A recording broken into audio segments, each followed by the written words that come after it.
আপনাদের সকলকে আমি আমন্ত্রণ জানাচ্ছি আজকের ক্রিমিনাল ল এর এই শেষ সেগমেন্ট দেখার জন্য। আমি আজাম এন্ড কো সলিসিটরস এর প্রিন্সিপাল সলিসিটর শফিউল আজম।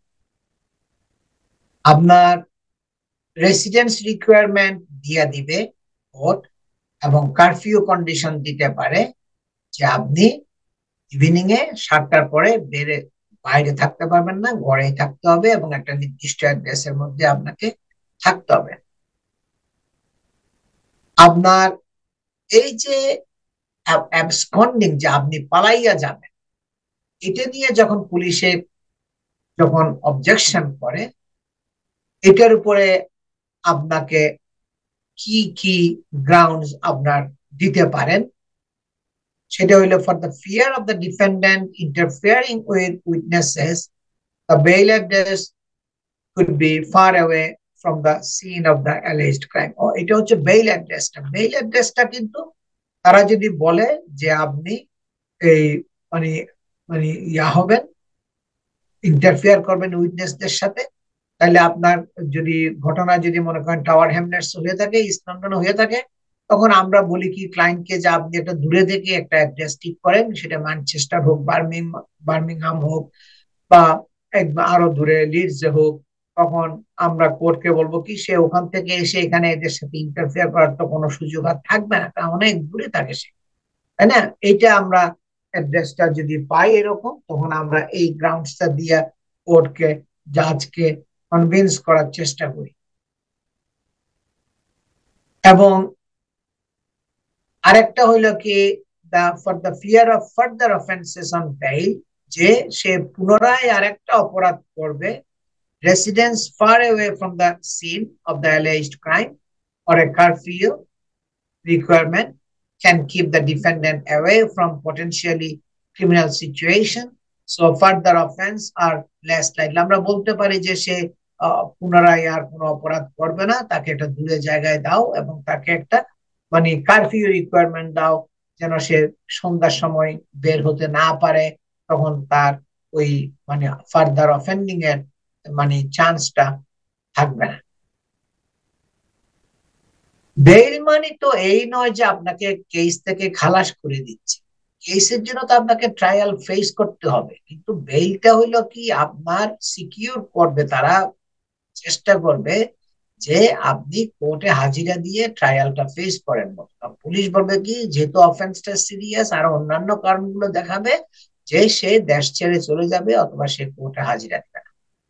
তখন আমাদেরকে কারণ দেখাইতে হবে, কমিউনিটি টাইজ আছে, তার অনেক ব্যবসা বাণিজ্য আছে, সে কারফিউ দেওয়া হোক, কন্ডিশন দেওয়া হোক, তাহলে অনেকগুলো স্কোপ তো, অনেকগুলো প্রভিশন তো আছে। এগুলো বিচার বিশ্লেষণ করে ওর তখন দেখবে তাকে কিভাবে বেইলে রাখা যায়। How to overcome the objection for the fear of further offence, কিভাবে আবার পুনরায় আপনি অপরাধ করবেন, এইটা অবজেকশনটাকে কিভাবে ওভারকাম করা যায়, কিভাবে আপনার কোর্টকে কনভিন্স করা যায় যে সে আবার পুনরায় আর একটা অপরাধ সে করবে না, সেটা বলতে হবে কি, the keep away from the আপনার rough location of a defendant, as the as they will have to report to a police station 3 or more times a week। এটা হলো কি যে আপনার keep aware of the rough location, পুলিশের জানতে চাইবে কি, keep aware of the rough location, the defendant কোথায় আছে না আছে, এই জন্য রিপোর্ট করতে হবে। তাহলে আমরা তো কোর্টকে বলতে পারি যে তাকে মোর ফ্রিকুয়েন্টলি তুমি রিপোর্টিং এর জন্য কন্ডিশন দাও। সে মানে 2 বার 3 বার পুলিশ স্টেশনে যায় যেটা হাজিরা দেয়, তখন তোমরা তো বুঝতে পারবা সে আছে কিনা নাকি পালাইয়া যাইতেছে। সে যদি না যায় হাজিরা দিতে, তাতে স্বাভাবিক সাথে সাথেই কম্পিউটারের মধ্যে একটা অ্যালার্ট নোটিশ চলে আসবে, সে আসে নাই, তখন তোমরা অ্যাকশন নিতে পারো। এটা আমরা কোর্টকে এই যুক্তি তর্কগুলো দিয়ে বোঝানোর চেষ্টা করি যে বেশি বেশি রিপোর্টিং এর কন্ডিশন দেওয়া হোক, তাহলে পুলিশ বুঝতে পারবে সে আসলে কোনো পালাচ্ছে কিনা, এবং তারা একটা ক্লোজ মনিটরিং এর মধ্যে রাখতে পারবে। সিকিউরিটি অ্যান্ড সিকিউরিটি এটা হলো আর একটা ইম্পর্টেন্ট জিনিস। সেটা হলো কি একজনকে সিকিউরিটি হিসাবে দাঁড়ানো, আর একজনকে মানে সিকিউরিটি জমা দেওয়া, একটা জামানত দেওয়া, জমা দিয়ে দেওয়া। মানে মনে করেন একজন বলে যে আমি 10,000 পাউন্ড দিয়ে দিলাম, সিকিউরিটি দিলাম, এটা সে বেইলের জন্য, তার বেইলটা দেওয়া হোক। অথবা আর একজন যদি বলে যে আমি সিকিউরিটি দাঁড়াইলাম 10,000 পাউন্ডের জন্য, তার মানে সেই যদি 10,000 পাউন্ড দিতে হবে না, কিন্তু প্রমাণ করতে হবে 10,000 পাউন্ড তার কাছে আছে। কিন্তু যদি সে বেইল ব্রেক ভঙ্গ করে, ব্রিচ করে কন্ডিশন, তাহলে ওই 10,000 পাউন্ড তাকে দিতে হবে। সিকিউরিটি কিন্তু পয়সাটা দিয়ে দিতে হবে কোর্টের কাছে। Surety and security are two different important tools for a bail application for any serious offense. যখনই একটা সিরিয়াস অফেন্স হবে, সেখানে এই সিকিউরিটি এবং সিকিউরিটি এই দুইটা জিনিস খুবই গুরুত্বপূর্ণ, খুবই ইম্পর্টেন্ট এই দুইটা জিনিস। There are financial assurances made to the court, usually by family members. তারা একটা একটা ফাইন্যান্সিয়াল নিশ্চয়তা কোর্টের কাছে তারা দেয়, সাধারণত একজন ফ্যামিলি মেম্বারের পক্ষ থেকে এই নিশ্চয়তাটা দেওয়া হয়। দ্যাট সে আমরা গ্যারান্টি দিচ্ছি যে হি উইল অ্যাটেন্ড কোর্ট, কারণ সে যদি অ্যাটেন্ড না করে তাহলে তা আমরা অনেক পয়সার আমরা নিশ্চয়তা দিচ্ছি কোর্টকে, সিকিউরিটি দিচ্ছি অথবা সিকিউরিটির গ্যারান্টি দিচ্ছি। Security is money paid into the court, যে সিকিউরিটিটা আপনাকে দিয়ে দিতে হবে। 1,000 পাউন্ডের সিকিউরিটি দিলে ওইটা আপনাকে কোর্টে জমা দিয়ে দিতে হবে before the defendant is allowed that on bail, allowed on out on bail, যে বেইলে আসার আগেই ওই পয়সাটা কোর্টের কাছে জমা দিয়ে দিতে হবে। এটা হইলো security. This must be paid into court in cash or other cleared fund. এটা ফান্ডটা ক্লিয়ার ফান্ড কোর্টের কাছে জমা দিতে হবে তাকে বেইল দেওয়ার আগে। আর সিকিউরিটিটা হচ্ছে একটা প্রমিস করা কোর্টের কাছে যে আমি পয়সাটা দিব, আমার কাছে পয়সাটা আছে, সে যদি বেইল ভঙ্গ করে তোমরা আমার কাছে পয়সাটা চাইতে পারবে, নিতে পারবে। And only paid if the defendant does not answer his bail or turn up to court. যদি সে বেইল ভঙ্গ করে অথবা কোর্টে হাজিরা না দেয়, তখন এই তার কাছ থেকে পয়সাটা চাওয়া হবে। এটা হইল আপনার ডিফারেন্স সিকিউরিটি এবং security. This can be in the form of money left in the third party's bank account or other assets. সে বলতে পারে আমার ব্যাংক অ্যাকাউন্টের মধ্যে তো আসছে ওই 10,000 নিতে পারবা সে যদি ব্রেক করে। অথবা আমার বাড়ি আছে, বাড়ির দাম হইলো কি 500,000 পাউন্ড, আমার মর্টগেজ আছে শুধু 100,000 পাউন্ড, তাহলে আরো 400,000 পাউন্ড ঘরের মধ্যে আছে, তোমরা নিতে পারবা, পয়সা যথেষ্ট আছে। Documented evidence must be provided to the court showing that this money is available. এই পয়সা যে তার কাছে আছে সেটা আপনার গ্রহণযোগ্য কিছু ডকুমেন্ট কোর্টের কাছে দিতে হবে। Assets equivalent to that amount exist, যে প্রমাণ করে দিতে হবে যে আমি যে পয়সাটার জন্য নিশ্চয়তা কোর্টকে দিচ্ছি ওই পয়সাটার সমতুল্য পয়সা আমার ব্যাংক অ্যাকাউন্টের মধ্যে অথবা অ্যাসেটের মধ্যে আমার কাছে আছে, আমার অ্যাসেট আছে ওই চেয়ে অনেক বেশি। This could be in the form of bank statement or a mortgage statement accompanied by a house valuation. এখানে আপনাকে ব্যাংক স্টেটমেন্ট দিতে পারেন, যে ব্যাংক স্টেটমেন্টের মধ্যে দেখা যাবে যে আপনার কাছে 50,000 পাউন্ড আছে, কিন্তু আপনি তো সিকিউরিটি দিয়েছেন 10,000 পাউন্ড, সুতরাং কোর্ট এটা অ্যাকসেপ্ট করে। অথবা আপনার মর্টগেজ ভ্যালুয়েশন, মর্টগেজ স্টেটমেন্ট দিতে হবে যে মর্টগেজ আছে 100,000 পাউন্ড, কিন্তু ভ্যালুয়েশন হচ্ছে কি 500,000 পাউন্ড, সুতরাং আমার কাছে 10,000 পাউন্ডের যে সিকিউরিটি আমি দিচ্ছি সেটা আছে, আমার অ্যাসেটের মধ্যে আছে। A good bail application for a serious Crown Court offense like the murder, drug importation, all this type of case will include a combination of both security and surety. একটা বেইল অ্যাপ্লিকেশন খুব serious নেচারের কেসের জন্য, যেখানে drugs ইম্পোর্টেশনের case আছে, আপনার arm রবারির case আছে, মার্ডার কেস আছে, এগুলোর জন্য সিকিউরিটিও দিতে হবে, সিকিউরিটিও দিতে হবে। দেওয়াটা ভালো, কোর্ট কনভিন্স হবে। সিকিউরিটি মানি একজনের পয়সাটা জমা দিয়ে দিল কোর্টের মধ্যে, 50,000 পাউন্ড জমা দিয়ে দিলাম, আর আরেকজনে বলে আমার কাছে আরো 100,000 পাউন্ডের আমি সিকিউরিটি নিশ্চয়তা দিচ্ছি, তাহলে দুইটা দিলাম, তাহলে কোর্ট সেখানে তো আর ওই আর্গুমেন্টটাকে বেশি গুরুত্ব সহকারে দেখলেও কোর্ট মনে করবে কি তো ব্যাকআপ তো আছে, সাফিসিয়েন্ট ব্যাকআপ আছে, সিকিউরিটিও আছে, সিউরিটিও আছে। The precise amount required varies, but must be a good proportion of the assets of the person providing the asset money. এখানে আপনার একটা গুড প্রপোর্শন দিতে হবে। একজন মানুষ যদি বিলিয়নিয়ার হয় বা 1 বিলিয়নের মালিক হয়, সে যদি তো আপনার 20,000 পাউন্ডের একটা সিকিউরিটি দেয়, তাহলে এটা তার জন্য কিচ্ছু না। 20,000 পাউন্ড যদি সে হারাইয়া ফেলে, দিয়ে দেয়, দানও করে, এতে তার কিছু আসে যায় না। সুতরাং এটা একটা তার প্রপোর্শনেট হতে হবে, যে এমন একটা দিতে হবে, the amount offered by the bail solicitors on behalf of the surety or security provider needs to be enough that it would financially hurt the provider if the defendant did not answer his bail. এটা sufficient হতে হবে, কারণ এটা ওই ব্যক্তিকে একটা খুব মানে সে সাফার করবে এই পয়সাটা যদি সে হারায়, কারণ তার কাছে আছে 20,000 পাউন্ড ব্যাংকের মধ্যে, যেটা তার অনেক বছরের সেভিংস। তো সেখানে সে 10,000 পাউন্ডের একটা সিকিউরিটি দিয়ে দিছে, এই 10,000 পাউন্ড অর্ধেক পয়সা যদি চলে যায়, স্বাভাবিকভাবে তার উপরে একটা আঘাত আসবে। এই ধরনের একটা আপনার রিজনিং দিতে হবে। একজনের যদি মনে করেন বিলিয়ন পাউন্ড থাকে ব্যাংক অ্যাকাউন্টের মধ্যে, 10,000 পাউন্ড দিল, তাহলে জাজ মনে করবে তার জন্য তো এটা কিছুই না। কিন্তু সে যদি এখান থেকে 500,000 বা 1/4 মিলিয়ন দেয়, তখন জাজ মনে করবে এটা সাফিসিয়েন্ট মানে। মানে এই ধরনের একটা মানে লজিক, যুক্তিতর্ক আপনাকে দিতে হবে, যে তাকে হার্ট করে মতো সে যে পয়সাটা হারাইলে সে এটাকে খুব মানে এফেক্ট করবে তাকে।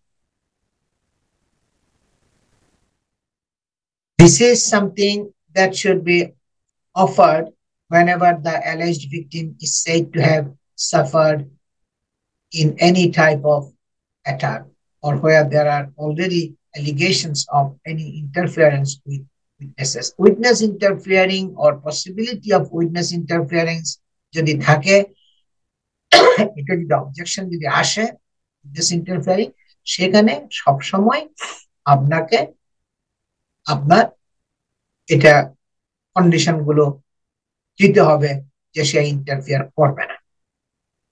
ওকে, এবং বিভিন্ন যুক্তিতর্ক দিয়ে দেখাইতে হবে তার ইন্টারফেয়ার করার কোনো স্কোপ আর থাকবে না। Cases which involves intimidation, such as blackmail or allegations of threatening behavior, etc., are relevant here. যখন এই ধরনের ইন্টিমিডেশন, থ্রেটেনিং বিহেভিয়ারের ইয়া থাকে, তখন এগুলো খুব ভালো মতো বলতে হবে কোর্টকে যে সে করবে না, কন্ডিশন দেওয়া হোক, কোর্ট যেভাবে ভালো মনে করে আমার ক্লায়েন্ট ওই কন্ডিশন গুলো সবগুলো ফলো করবে। A condition of non-contact with prosecution witnesses is often not enough on its own to secure bail. যে সে সবসময় কন্ট্যাক্ট করবে না এটা বললেই হবে না, but can be necessary as a first consideration where defense lawyer is considering what the bail conditions which should be offered in order to achieve freedom before trial for the client. তাহলে শুধু যে সে interfere করবে না এই কথা বললেই তো আর হবে না, এই কথা বললেই তো কোর্ট মানে কনভিন্স হবে না, কিন্তু এটা বলতে হবে আপনাকে। বলার পরে আপনাকে কিছু কিছু যুক্তিতর্ক দিয়ে, কিছু কিছু এভিডেন্স দিয়ে, কিছু কিছু প্রমাণ দিয়ে দেখাইতে হবে যে সেটা করার পসিবিলিটিটা নাই। এটা কোর্টকে এটা বলতে হবে।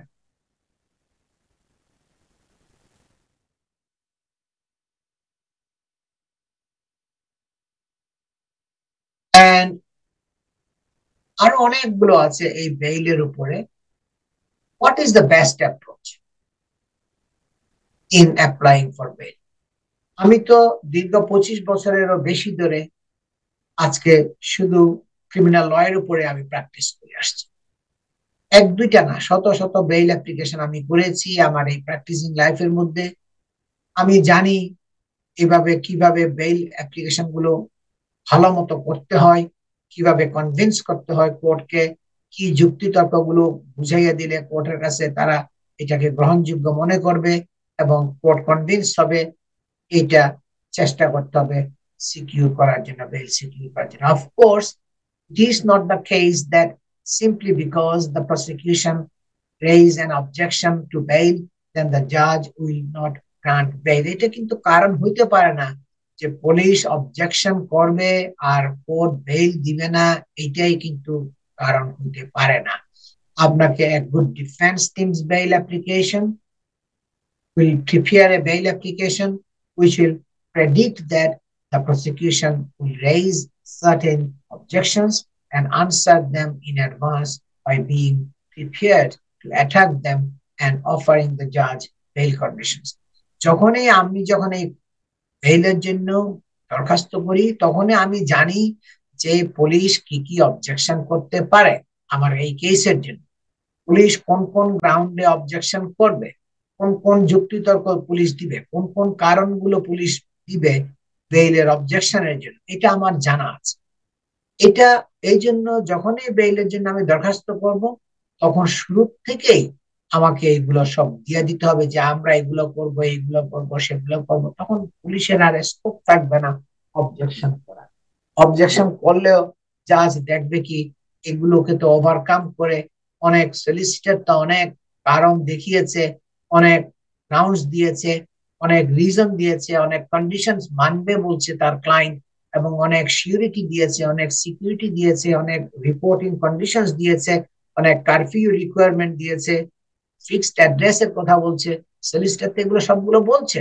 সুতরাং এগুলো সব তো একটা গ্রহণযোগ্য কারণ। পুলিশ যে না করবে এটা তো, পুলিশ তো তারা যেহেতু প্রসিকিউট করে তারা তো করবেই। হ্যাঁ, এটা কিন্তু তখন জাজ দেখবে এবং কনসিডার করবে বেইলটাকে গ্রান্ট করার জন্য।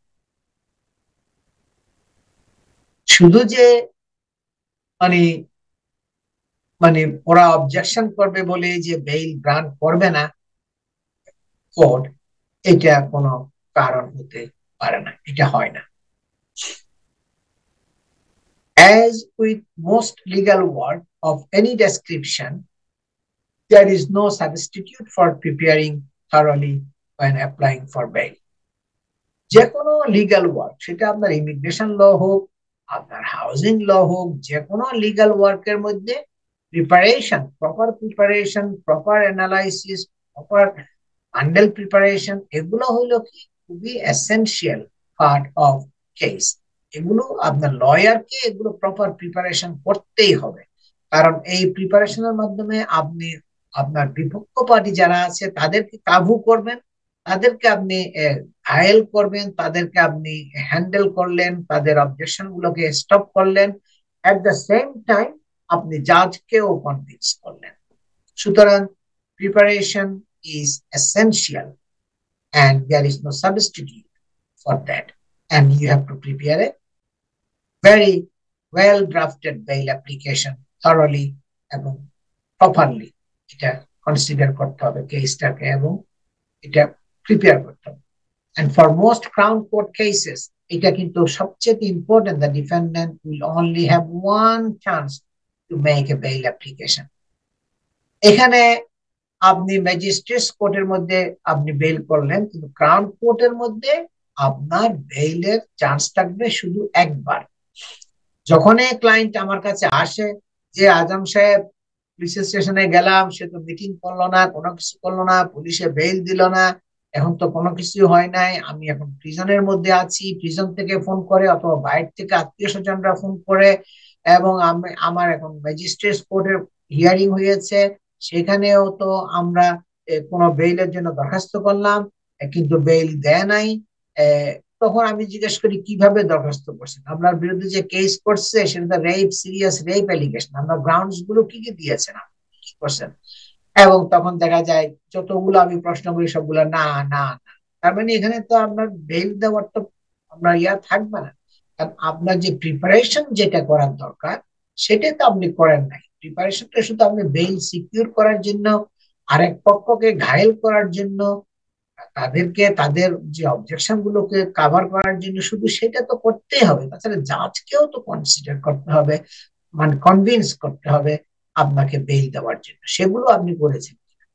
এগুলো তখন আমি বিভিন্ন প্রশ্নাদি আমি করি, এবং দেখা যায় প্রায় ক্ষেত্রে আপনার বলে কি যে আমাকে লিগালি লয়ার দিয়েছে, লিগালি লয়ার সময় দেয় নাই, পুলিশ স্টেশনে ইন্টারভিউর সময় 5 মিনিট সময় দিয়েছে, এবং ইন্টারভিউর আগে আমাকে পরেও সময় দেয় নাই, আমার জন্য রেপ অ্যালিগেশন আনছে, ওর মধ্যে আমি কোনো কিছু বুঝাইতেও পারি নাই, এবং আমাকে তারা ডাইরেকশন দিয়েছে তুমি একটা নো কমেন্ট ইন্টারভিউ দাও।